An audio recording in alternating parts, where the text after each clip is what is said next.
If you want to become more powerful, म्हणजे नुसतंच शरीराने नाही तर मेंदूनी पण तुम्हाला पॉवरफुल बनायचं असेल, म्हणजे अशा काही गोष्टी आहेत की ज्यामुळे तुमचं इम्प्रेशन खूप जास्त पडतं और तुमच्याकडे सगळ्या लोकांचं लक्ष जातं. त्यावेळेला तुम्ही पॉवरफुल सिद्ध होता. पण काय करावं लागेल त्याच्यासाठी हे जाणून घ्यायचं असेल तर व्हिडिओ पूर्ण बघा. नमस्कार, मी मधु कुलकर्णी स्वागत करते तुमचं गेट शुअर जॉब मध्ये. जर तुम्हाला असे व्हिडिओ आवडत असेल तर नक्की लाईक, शेअर आणि सबस्क्राईब करा. आवडले असेल तर नक्की लाईकचं बटन दाबा. मंडळी, थोडी कंजूसी करू नका. यू आर महाराष्ट्रीयन पीपल आणि महाराष्ट्रीयन लोकांकडून I am not expecting such responses. Okay, तर तुम्हाला पॉवरफुल बनायचं आहे की तुम्ही सगळ्यांपेक्षा वेगळे दिसले पाहिजे. तुमचा कुठेतरी एक ऑरा असा दिसला पाहिजे की स्ट्रॉंग ऑरा दिसला पाहिजे.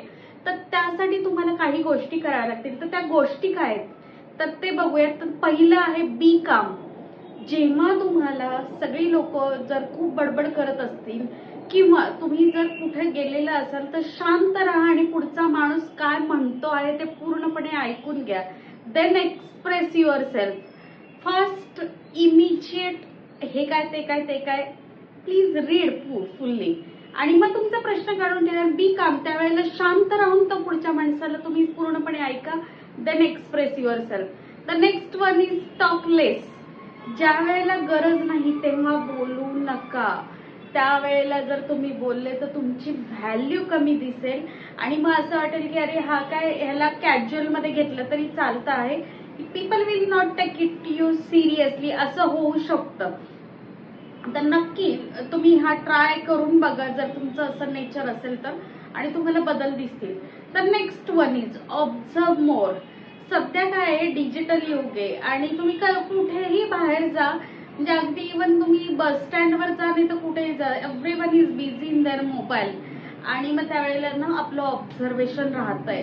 तुम्ही कुठे कामाला गेला असेल, तुम्ही कुठे कॉलेजमध्ये असाल, तुम्ही कुठेही जात असाल, observe people, personality, how they talk, त्यांचं बिहेवियर कसं आहे, काय ऍक्शन रिॲक्शन होती आहे, शरीराचं पोश्चर कसं आहे, त्यांचं बॉडी पोश्चर वगैरे.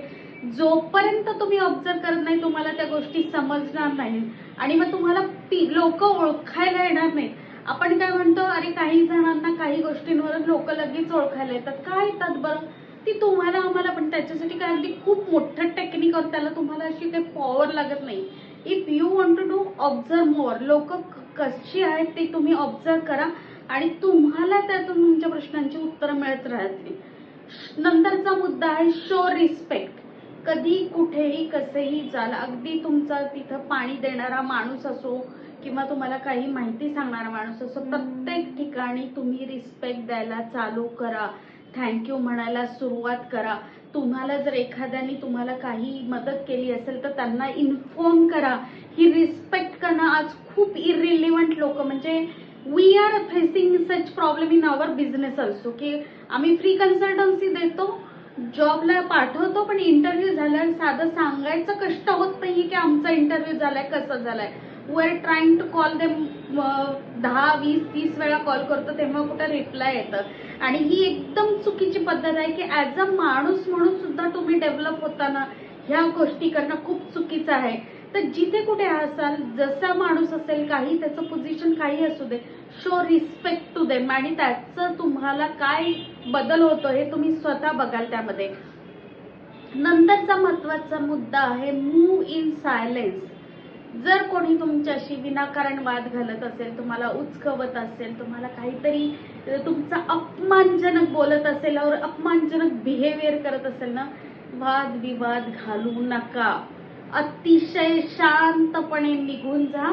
काय मेसेज पोहोचायचा तो त्या माणसापर्यंत बरोबर पोहोचतो. आपल्याला काहीही बोलायची गरज नाहीये आणि do not waste your energy such foolish things. मी स्वतः पर्सनली या बाबतीमध्ये फार फॉलो करते की सायलेन्स ठेवा. आपण आरे म्हटलं की पुढचा माणूस कारे म्हणणारच आहे. तो त्या गोष्टी वाढू नका आणि त्याचा त्रास आपल्याला मेंटली जास्त होतो. सो बी अवेअर की जिथं गरज नाहीये तिथे तुम्ही शांततेत निघून जा, काहीही होत नाही. नंतरचं आहे मेक आय कॉन्टॅक्ट. जेव्हा तुम्ही कोणाशी बोलत असाल ऑलवेज आय कॉन्टॅक्ट ठेवा. तिथं तुमचा आपण काय म्हणूया पर्सनॅलिटीचा एक पार्ट की कॉन्फिडन्स लेवल कळते की तो माणूस किती कॉन्फिडंट आहे किंवा तो किती क्लिअर आहे हे तुमच्या आय कॉन्टॅक्टवरून कळतं. आणि ह्या गोष्टी आजकाल खूप मॅटर करतात. तुम्हाला वाटेल आपल्याकडे कोणाचं लक्ष नाही, समोरच्या माणसाचं बरोबर तुमच्याकडे लक्ष असतं. तुम्ही जर असे बाहेर फिरत असाल, खूप लोकांशी भेटत असाल, कामानिमित्त जात असाल, या गोष्टी ऑब्झर्व करा. म्हणूनच सांगते ऑब्झर्वेशन खूप महत्त्वाचं आहे आणि हे करून बघा तुम्ही. नंतरचा महत्त्वाचा मुद्दा आहे मॅनेज टाइम. लोक आपल्याला वेळ देत आहेत, काहीतरी कामासाठी बोलवत आहेत, तर तुम्ही ते वेळ पाळायला शिका. त्या दिलेल्या वेळेला ती गोष्ट करायला शिका. नाहीतर आपला तो माणूस 4 वेळेला तुम्हाला कॉल करतो, अरे नंतर सांगतो नंतर सांगतो. 4 वेळेला करतील, 5व्या वेळेला they will take their own decision. आपल्याला इथे काही होत नाही, we have to move ahead.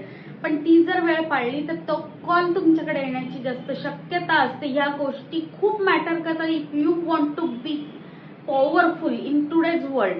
आणि तुम्ही या गोष्टी जर फॉलो केलं तर तुम्हाला नक्की यामध्ये बदल दिसेल, याबद्दल मी 100% गॅरंटी देऊ शकते. आणि नंतरचा महत्त्वाचा मुद्दा आहे थिंक बिफोर स्पीकिंग. काय बोलत आहात, कुणाला बोलत आहात, कुठे बोलत आहात, हे फार महत्त्वाचं आहे.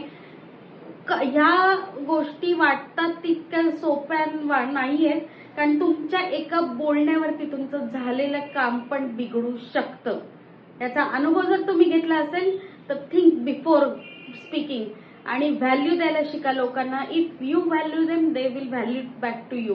आणि दिलं तर असं मिळतंच. त्यामुळे ह्या गोष्टी जर फॉलो केल्या तर तुम्ही स्वतः बदल बघा. जर आवडलं असेल तर नक्की लाईक, शेअर आणि सबस्क्राईब करा आणि तुमचे कमेंट्स येऊ द्या. थँक्यू मंडळी. Thanks a lot again.